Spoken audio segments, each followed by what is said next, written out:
सुप्रभात बच्चों। कल अपन ने हिंदी विषय में पन्ना का त्याग नामक कहानी पढ़ी थी। उसी का आगे का पार्ट है जो अपन आज पढ़ेंगे।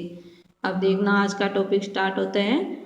एक बार माँ की ममता ने सिर उठाया और पन्ना बनवीर के सामने गिड़गिड़ाने लगी। गिड़गिड़ाने का अर्थ होता है प्रार्थना करने लगी। किसके सामने? दासी पुत्र बनवीर के सामने। कौन करने लगी थी? पन्ना दाई। किसके बारे में? उदय सिंह के बारे में। अरे नीच पातकी, अबोध बालकों की हत्या करके तू क्या बहादुरी बखानता है। अबोध का मतलब होता है अनजान, पातकी का मतलब होता है पापी। अरे पापी, अबोध यानी अनजान बालकों की हत्या करके तू क्या बहादुरी बखानता है। किसको बोल रही है पन्ना दाई? दासी पुत्र बनवीर को। तू उदय सिंह की हत्या न कर, मैं उसे लेकर कहीं दूर चली जाऊंगी। पन्ना दाई दासी पुत्र बनवीर को बोल रही है कि अरे पापी, तू उदय सिंह की हत्या न कर, मैं उसे लेकर कहीं दूर चली जाऊंगी। कुछ तो दया कर। मगर बनवीर का अट्टहास सुनकर उसका क्षत्रित्व जाग उठा। अट्टहास का मतलब जोर की हंसी। वह कटार लेकर बनवीर पर टूट पड़ी। कौन टूट पड़ी थी? पन्ना दाई। टूट पड़ना यानी झपट पड़ना। भागी दुष्टों का भी साथ दे देता है खूबी। कटार का वार कर बैठी और क्रोध का मतलब होता है गुस्से से फुकारते हुए उसने पलंग पर सोए बच्चे पर तलवार चला दी। किसने चला दी थी? दासी पुत्र बनवीर ने। पलंग पर से चीख तक नहीं उठी। पलंग पर से चीख तक नहीं उठी। माँ के कलेजे को भेद कर, कलेजे का अर्थ होता है हृदय को भेद कर, हृदय को भेद कर यानी चीर कर जो चीख उठी वह आज भी चित्तौड़ के खंडहरों का मतलब होता है टूटे महलों में गूंज रही होगी। माँ के मीठे दुलार में सोया हुआ चंदन आज तक भी उस दुलार की छाया में सोया हुआ होगा कभी। यानी पन्ना दाई का एकमात्र लाडला बेटा कौन था? चंदन। वह माँ के मीठे दुलार में यानी माँ ने मीठी मीठी लोरी सुनाई थी, उस लोरी में वह गहरी नींद में सो गया।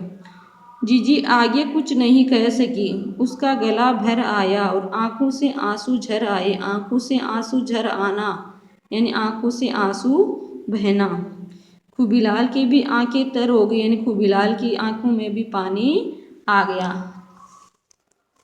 अब अभ्यास कार्य है। शब्द अर्थ यानी कठिन शब्दार्थ है। मर्दानी, मर्दानी का अर्थ होता है मर्दों जैसा काम करने वाली रानी। मर्दानी का क्या अर्थ होता है? मर्दों जैसा काम करने वाली। वो कौन थी? झांसी की रानी लक्ष्मीबाई।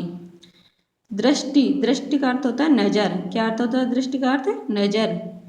पातकी, पातकी का मतलब था पापी। और पापी कौन था? दासी पुत्र बनवीर। क्यों? क्योंकि वह दोनों राजकुमारों की हत्या करके चित्तौड़ को हड़पना चाहता था यानी चित्तौड़ की राजगद्दी को हथियाना चाहता था। स्वेच्छा, स्वेच्छा का अर्थ होता है अपनी इच्छा।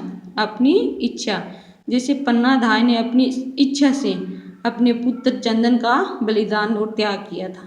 कालग्रस्त, कालग्रस्त का अर्थ होता है मृत्यु को प्राप्त। मृत्यु को प्राप्त, जैसे चित्तौड़गढ़ के राजा महाराणा संग्राम सिंह की मृत्यु के बाद यानी विक्रम सिंह का राज तिलक किया गया था तो उनके बड़े पुत्र पहले ही भोजराज कालग्रस्त हो गए यानी मृत्यु को प्राप्त हो गए थे।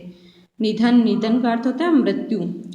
षड्यंत्र, षड्यंत्र का अर्थ होता है साजिश। जैसे दासी पुत्र बनवीर ने एक षड्यंत्र रचा था तो उसमें विशेष रूप से दोनों राजकुमारों की हत्या करने की साजिश बनाई थी उसने। खंडहर, खंडहर का अर्थ होता है टूटे घर। निष्कंटक, निष्कंटक का अर्थ होता है कांटे रहित या बाधा रहित। अनभिज्ञ, अनभिज्ञ का मतलब होता है अनजान। निरापद, निरापद का अर्थ होता है जिसमें कोई आपत्ति नहीं हो या सुरक्षित। निरापद का क्या अर्थ होता है? जिसमें कोई आपत्ति नहीं हो या सुरक्षित। भेदिए, भेदिए का अर्थ होता है भेद देने वाले। जैसे महल के चारों ओर दासी पुत्र बनवीर के भेदिए मौजूद थे। भेदिए का क्या अर्थ होता है? भेद देने वाले। बारी, बारी का अर्थ होता है सफाई कर्मी। बारी का अर्थ क्या होता है? सफाई कर्मी।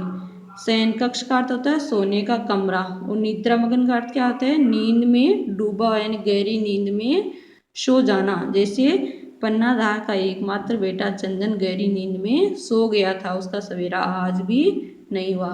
तो बच्चों अब आपको क्या करना है, ये शब्द अर्थ अपनी अभ्यास पुस्तिका में नोट करना है, लिखना है और इनको याद करना है। धन्यवाद।